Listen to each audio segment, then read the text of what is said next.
The Baltimore Ravens reunite with one of their former players. We dive into that and much more with a very special guest next here on Locked On Ravens.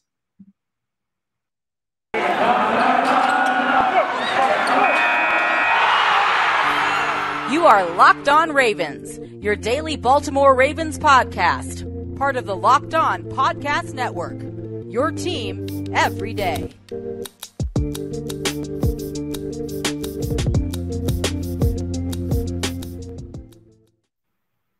And we return here with another episode of Locked On Ravens. I am your host, Kevin Ostreicher of Ravens Wire. We're, of course, your daily Baltimore Ravens podcast on the Locked On Podcast Network, your team every day. Thank you for making Locked On Ravens your first listen of the day. We're free and available on all platforms. We're back. It is Thursday. The Ravens continue to be busy as they reunite with one of their former players in Za'Darius Smith. I think a pretty good deal. And here with us to break it all down today is our normal Taco Tuesday guest. We'll call it Taco Thursday today. It's Spencer Schultz of Baltimore Beatdown. Spencer, after a quiet 24 hours, the Ravens have been all systems go. How you doing today? Doing quite well. You're spot on, Kevin. The Ravens have done everything they can to shore up and add talent and make sure that they're going to stay competitive in a daunting, on paper, AFC. So it's a fun time. The NFL has been crazy. The cycle never stops, as we always say, and it continues to spin. So we'll see if the Ravens have any more bullets in the chamber in free agency. It feels like they do. Yeah, no, absolutely. And as the Ravens make these moves and improve their roster, these aren't kind of minor moves. These are pretty major moves at positions of need, which really help out a ton. So I'm excited to dive into it with you here today. We're on round 3 of Locked On Ravens, the green screen edition, virtual background edition, which is fun. You know, it's same background, just bringing the beach to where I am. And also, quick little note, we did hit 1,000 subscribers on YouTube yesterday, and it's a milestone I've been talking up for months on this show, and it's a credit to everybody who has subscribed. So I thank everybody so much who's done that. We're shooting for 2K. It's also a testament to the guests I have on, like Spencer and all the other ones that have joined me here and shared their insights. So Spencer, I want to thank you and all the other guests who have come on here and really helped take this show to the next level. Because really it's, you know, I host this show, but it's the guests who really provide different perspectives, and yours is very valued here. So thank you, Spencer. But speaking of that perspective, let's talk Za'Darius Smith. 4-year deal, can be up to $50 million. $35 million is the number Adam Schefter threw out there. This is a big get for them. Smith comes back after a couple years away, continuing that reunion tour that started with Mike McDonald. I think this is great. It gives them a number 1 pass rusher. Smith, obviously, there are concerns about the back injury and where that is right now, the medicals and all things considered. But in 2019 and 2020 was one of the better edge rushers, one of the best in the entire NFL. So, Spencer, how thrilled are you with this deal and the fact that Za'Darius Smith has now come home to Baltimore? Yeah, you got to love it. And you see Za'Darius Smith basically willing to end his career in Baltimore, where it started. So you feel the sense of comfort that the Ravens have, the sense of comfort that Za'Darius Smith has, considering the terms of the contract. There's a lot of incentives. The Ravens said, hey, we would love to have you. We'd love to pay you a lot. If you can go kill it, go, win a Super Bowl, make an all-pro team, 10 sacks, 15 sacks, all sorts of incentives in there, I'm sure. So they were willing to bet on him. He's willing to bet on himself. He's getting paid handsomely a second time, and ultimately is coming back home. His family's based out of Baltimore. He's a power rusher. He's been so productive. He's gained more experience. He's been in a different system. He is familiar with the Ravens. They know the man. They know the professional. They know the work ethic. They know everything about him, and he knows the exact same about them ultimately. So he's going to be an instantly disruptive player. You can move him inside to 3-tech. You can leave him out on the edge. He's a proficient, he's a solid run defender as well, but you bring him in for what he can do on third down ultimately. The raw power that he brings, the efficiency that he rushes the passer, he's just as strong or stronger than tackles, and he's quicker than guards. So he's very clean with his hands, the swipes, the swims, just a straight bull rush, and kind of just a really brute strength, disruptive get-off rusher who, if he gets an inside track and a little bit of momentum, you suspect you'll be able to use your hands to shock him and move him off that track, and it's not going to happen. So the injury there, definitely, had surgery, came back and played, looked pretty explosive in one game in the playoffs against the 49ers, had a sack there. So it looked like his usual self. The Ravens are probably comfortable with the medicals, so I think they did position themselves well in the event that, that back does flare up. It's not really a a marriage deal. It's not, a deal that if he can't go for, half a season or something, it's going to completely cripple your team. So they left themselves some flexibility. It's not a backbreaker by any means if, something is to happen. And I think Za'Darius Smith recognized that. The Ravens are willing to reward him and bring him back home. So Za'Darius Smith, 4 years, $35 million, up to $50 million. We'll see the full deals of the contract, but I just think it's another great example of Eric DeCosta maximizing the bang for his buck by using long-term deals with limited cap space to get low first-year cap hits and be able to bring in some hopefully successful long-term spends in addition to, getting that instant impact. It's guys you hope can factor into 2023 and 2024 throughout this class that he's brought in so far. Yeah, and in your opinion, Spencer, how important was it for the Ravens to get one of these top-flight veteran pass rushers? We saw Von Miller go to the Buffalo Bills, Chandler Jones go to the Las Vegas Raiders, and Za'Darius Smith going back to Baltimore. It seems like, again, it's like this arms race in the AFC with just like who can top the other with some of these additions. And the Ravens have certainly kept up. But in your opinion, do you think that going this route and getting a veteran number one pass rusher was something that the Ravens needed to do this offseason? Certainly, especially considering Tyus Bowser's injury. It felt like if that weren't the case, you could maybe bring back another Justin Houston type, maybe a Jadeveon Clowney or something of the sort. And I don't think there's maybe an incredible drop-off from Smith to Clowney. But ultimately, with Bowser rehabbing from his Achilles that he suffered in Week 18, the Ravens needed to go make a move. This is a deep edge rusher class in the draft as well, but we also saw them sniffing around Emmanuel Ogbah, and now they bring back Za'Darius Smith. So it felt like they needed to solidify that they would be able to get pass rush. They would be able to attack. And also, Marcus Williams pairs well with that they can hold up on the back end, coming off of one of their worst years in really franchise history, especially this side of the millennium. So ultimately it was needed. And I don't think they're done yet in that room. Yeah, it could be interesting to see what else they do, especially as we get closer to draft time. If the Ravens decide to bring back another veteran like Justin Houston, and then they go out there and you just take David Ojabo or George Karlaftis or someone at 14, that's a really deep room that now with a new defensive coordinator, Mike Macdonald, he can do a lot of things with. And Spencer, you kind of talked about the role that Za'Darius Smith can play on the field, but how do you envision him helping out Mike Macdonald as a player who has familiarity with the Baltimore defense? It's a new defense with Macdonald, but it feels like they're going to keep some of the old stuff that Don Martindale did do while he was there. Certainly, it's going to help Mike Macdonald to just have someone who can win inside with power, can win on the edge with power, and is going to be able to create that disruption to the pocket very consistently, and he knows what he's getting. So it's going to be similar to, that Aiden Hutchinson role where you expect Smith to win inside or win with a bull rush through into the, eyes and vision of the quarterback or into their front area. And then you've got a guy like Odafe Oweh who is developing the speed rush. Bowser has crafted his speed rush over time.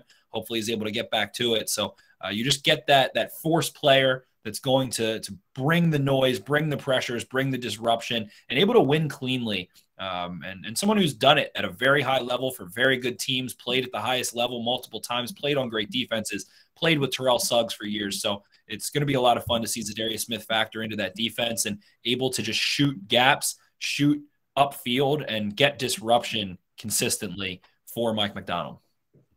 Yeah, and you speak about Terrell Suggs there. He said that he wore number 55 in Green Bay for Terrell Suggs. Now he's coming back to Baltimore. He might have to go back to 90 if Pernell McPhee doesn't return to the Ravens. And that seems like pretty inevitable, Spencer. Do you feel like McPhee's time in Baltimore is probably up at this point, or do you still see a reunion could be in the cards? I would think that they're going to move on from Pernell McPhee. It feels like I did see a tweet a couple of days ago that said the Ravens will always have one of Pernell McPhee or Za'Darius Smith, but never both. So that vaunted kind of mid-round developmental edge rusher that's dynamic and brutal and possesses so much strength, the torch just gets passed back and forth, McPhee to Smith to McPhee to Smith.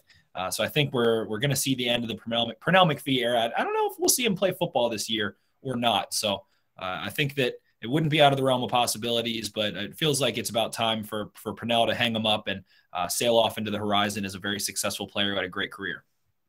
Right. It seems to me like Justin Houston is probably the more likely choice out of the Ravens' two free agent edge rushers to come back. And I think he was liked enough in the Baltimore locker room and did enough on the field to me to warrant a second contract from the team. But again, it's a matter of what they need at that position, what each player brings. So it wouldn't be shocking if Houston comes back, but also he could find other opportunities elsewhere where he might just feel like it's a better fit for him. But we'll head into our first break now. When we get back, we'll be diving into the signings of Marcus Williams and Morgan Moses. So stay tuned for that. But before we do that, I do want to tell you a bit about Bet Online and March Madness. It is here. I went pretty aggressive on the upsets this time around. I usually don't do that, but I picked Gonzaga to win it all, and we're going with it. We're going with it. Usually I'm a Kansas guy, but I decided to switch it up this year. Bet Online, though, has all the latest odds, contests, and player props, and is the number one source for all your sports betting needs and info relating to the tournament.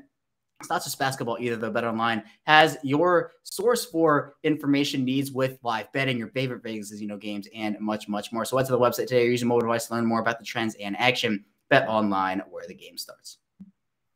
We're back. Our second segment of Locked On Ravens. Kevin Allshucker still here with Spencer Schultz. Again, thank you for making Locked On Ravens your first listen of the day. Make sure you're following Locked On NFL. Locked On experts covering the biggest stories around the NFL every Monday through Friday. In less than 30 minutes, it's free and available wherever you get your podcasts. And Spencer, Za'Darius Smith was the big news of yesterday, but we haven't gotten the chance to talk about the moves 2 days ago in Marcus Williams and Morgan Moses. Now, a lot of people were on the Tyrann Mathieu train. And look, I was one of them. I thought it would have been a great fit. But the Ravens, they end up going out there and signed the ball hawking safety that I think this team has missed the presence of since Earl Thomas was with the team back in 2019.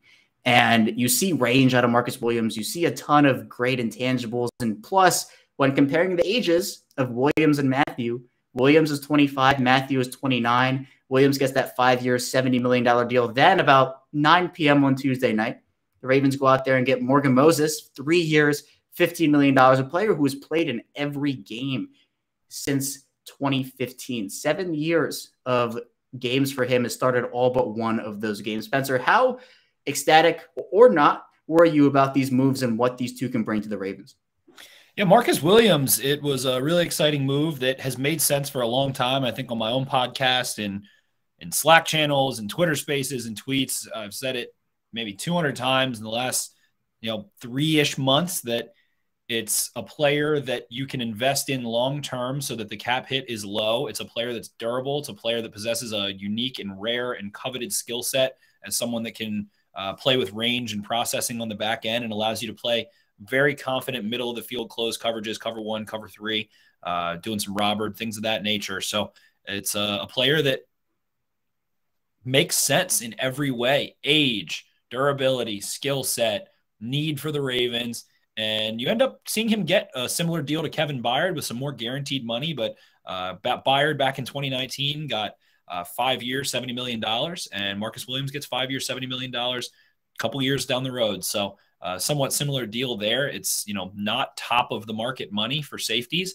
And it's someone that has consistently thwarted quarterbacks. And you watch, I cut on the film, you start watching Bucs games against the Saints. Dennis Allen's defense gave Tom Brady so much trouble so many times over the last 2 years in Tampa Bay Saints games. And you just watch Tom Brady even question, he recognizes where Marcus Williams is. He might see a window where he can try and fit a ball, and he chooses not to. A lot, over and over and over again, he chooses not to. So that quarterbacks are aware of him. You see the ball production in terms of how often he makes a play on the ball with an interception or a pass breakup. At the combine a couple years ago, you see a 43.5-inch vertical. He was actually pole vaulting, long jumping, really high level high school athlete. So you see someone who's over 6 feet tall, has 33-inch arms, a 78-inch wingspan, like someone who's 6'6", and can go up and get the ball. The processing's there. He just plays with a really calm demeanor. You can just tell he's comfortable playing in the deep post. Like, he's comfortable deep. It's not like, there could be, I could let up a long touchdown or hesitation, or I better time this right. It's just smooth, calm. And when it clicks, when he sees it, he drives. The range is there, so much so. And playing range on the back, having range on the back end as a safety. I just posted about it a couple days ago, or a couple weeks ago for the combine. Kyle Hamilton of Notre Dame runs, low 4.5s. Ed Reed ran low 4.5s. It's processing. It's being quick to react. It's quick to diagnose, quick to understand, and then being confident, no hesitation, and hitting it once you do. So it's speeding up your processing ultimately, and that's what you see with Marcus Williams. He's not a thumper. He's not a hitter, but doesn't miss a lot of tackles. He's a thinner dude, a little lean, he's got long arms kind of, so, or does have long arms. So not someone you're going to see come up and really thump a running back or something, but he fills the alleys really consistently with that same calm demeanor that turns into decisiveness. When he sees it, he goes and gets it. He comes in balanced. He keeps his hips neutral and wraps up through the ball carrier and gets really low. So a good tackler, smart player on the back end. And I really think it's just going to allow the Ravens to play like they did in 2019 with Earl Thomas. You can use those long press corners, Marlon Humphrey and Marcus Peters, to dictate leverage. Mike McDonald's someone who likes to shade coverage a lot more, it seems, from his 1 year at Michigan than Wink Martindale did. So you're really going to be able to dictate taking a guy out of a ball game a little bit more so and funneling to Marcus Williams. And ultimately, it's just going to make quarterbacks hesitate to throw the ball over top. It's, you're looking at Justin Simmons, you're looking at Jesse Bates, you're looking at Kevin Byard. Those are the similar players that Ravens fans are a little more familiar with within their own conference. And those rare guys all get paid because they have that R word, range. And that's what Marcus Williams has. That's why he got paid. That's why the Ravens wanted him. And it's a welcome sight. The third safety, or I guess the fourth safety in Ravens history to have that ability to really soar from number to number over the middle of the field. Rod Woodson, Ed Reed, Earl Thomas for one season, and now Marcus Williams. Yeah, really excited for this one. And it gives the Ravens balance in their secondary. I mean, Deshaun Elliott played very admirably out of the free safety position for what was asked of him coming in during the 2020 offseason, having Earl Thomas be cut literally like a week before the season started. And he didn't have some of the intangibles that I think a guy like Williams has. And that's not to say that Elliott's a bad player or anything. I think he's actually really good. But with Morgan Moses, now it's him and Juwan James. Do you see that as more of a competition or more something that Morgan Moses or Juwan James might have a little bit more locked up than people might think? Yeah, Morgan Moses has it locked up. He's going to be the right tackle. Juwan James is a little bit more of a lottery ticket. It's someone that you're happy that has the ability to fully rehab, fully kind of get their body in shape and do everything they need without the pressure of having to be the projected week one starter. And if you need him for 4 or 5 games, guess what? You've got him. If that's the case or not, the Ravens still could save a couple $1 million if they wanted to release James. I think through the end of March, if I'm not mistaken. I would have to double check there. But so, feels like he bought in. They got him on the practice field. They've kept him around this long. So James is a little bit more of that lottery ticket. Morgan Moses is going to be the right tackle. There's a little bit of left tackle experience if there's a worst case with Ronnie Stanley. I think if Ronnie Stanley at the end of April is not in a good spot, then we might see a drastic move in the draft to get a left tackle, a Penning or a Cross, in my opinion. But Morgan Moses is a consummate professional. He's durable. He's a good run blocker. He's played in some good offensive lines. He's played in some bad offensive lines. Now he's going to be next to Zeitler and possibly a veteran center. We'll see what happens. But 2 veterans next to each other on the right side of your line that you can count on in Kevin Zeitler and Morgan Moses. You can't ask for much better, considering when the Ravens lost to the Bills in the playoffs. They were rotating Tyree Phillips and DJ Fluker and Ben Powers. So ultimately a big improvement there to some capable, balanced veterans that are going to hold up, communicate well, and get their job done.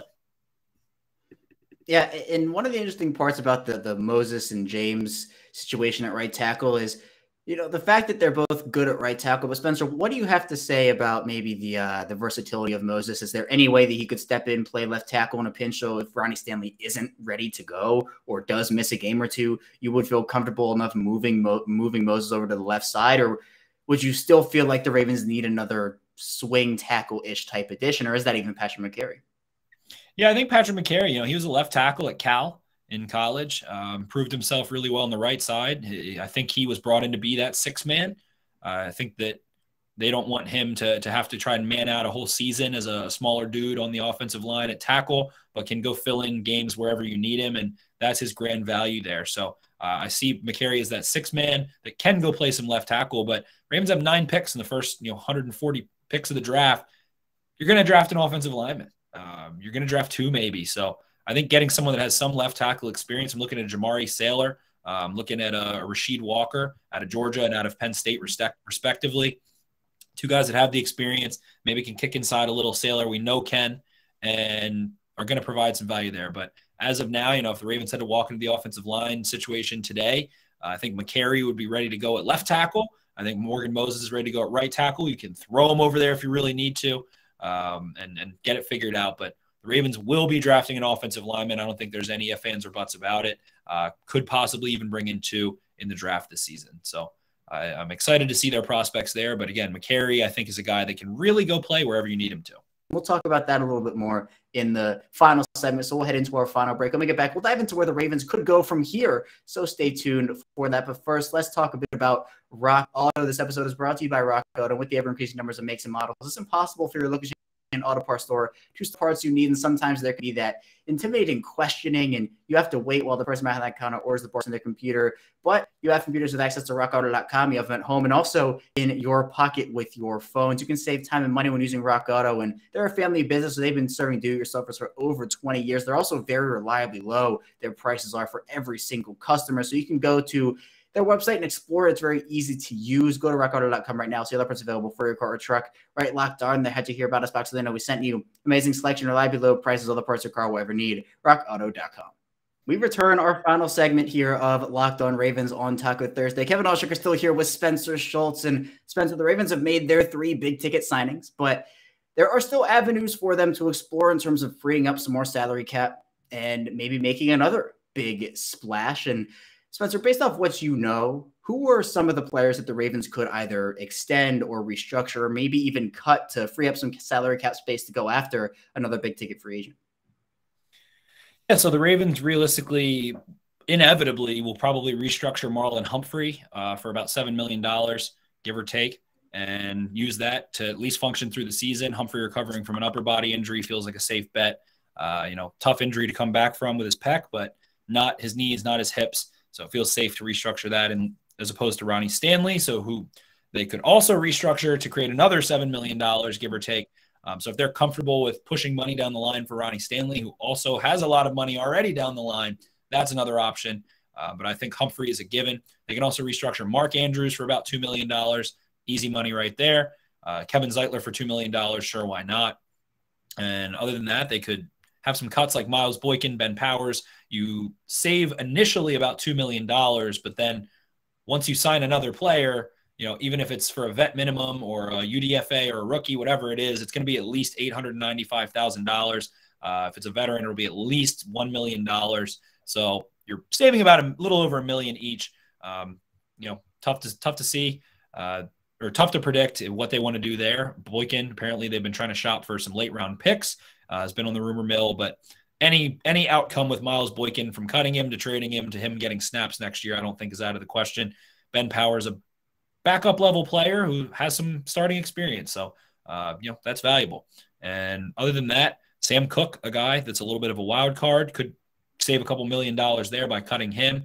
But those are most of the realistic options, short of extending players like Marcus Peters or Lamar Jackson, which impossible to predict. So Marlon Humphrey restructure will inevitably come. And then Mark Andrews, Kevin Zeitler feel pretty easy as well. Yeah, a ton of different areas where they can free up that money. And this could also be for re-signing some of their own free agents. And Spencer, that's really interesting part of this whole thing, is because the first 24 hours, there were literally 0 Ravens moves. And that's just not the Ravens signing anyone. No Ravens free agents left. No Ravens free agents re-signed. It took a little while. Eric Tomlinson on Wednesday night ended up being on Tuesday night, ended up being the first Ravens player to depart, going to the Denver Broncos. Anthony Averett on Wednesday night ends up leaving for the Las Vegas Raiders. But Bradley Bozeman is a name that is very, very interesting, because I think a lot of people expected his market to be pretty robust, and his end of season press conference, I think, told a lot of people a lot and kind of showed that he might not be expecting to come back. And he deserves every penny of whatever contract he gets, but the center market, it's pretty dried up right now, except for Bozeman and the recently released J.C. Treader. So do you feel like there is now a realistic chance that Bozeman can come back to this team in the coming days here? Yeah, certainly. I believe Bozeman probably will. I think he probably would return on like a 1-year deal, somewhere around $5 million, maybe $5.5, $6 million, somewhere in that neighborhood. It feels like he is a scheme-specific player in the run game. He is a limited athlete in space. The Ravens don't require their centers to be fantastic athletes in space very often. So they also don't love to invest a ton at the position. It feels like they offered him more last year, most likely in a more long-term structure. And I think we'll probably most likely see Bozeman back, barring some major change, with J.C. Tretter still available as a player that is more versatile, is better, and is going to cost more. So teams that are really looking to upgrade their center game, kind of not a ton of options anymore. The Panthers maybe, but it feels like, teams are not terribly worried about that at this point. Some centers have already signed. Jensen returns. Ben Jones returns to Tennessee, and Allen as well. So Brian Allen ultimately. So just not a super heavy center market. And Bozeman's not, a top dog at center. He's not a top 5 player in that position, not maybe a top 10 player at that position. And there's a couple solid options in the draft this year. So it feels like his market has dried up a bit. I think we'll end up seeing him return to Baltimore ultimately.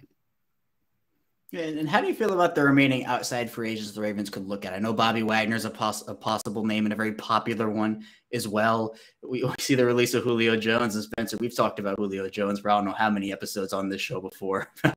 The rumors about him, it seems like he's not a realistic option at this point, though. It just seems like the injuries and the Ravens are a very different team than they were a year ago in terms of that position.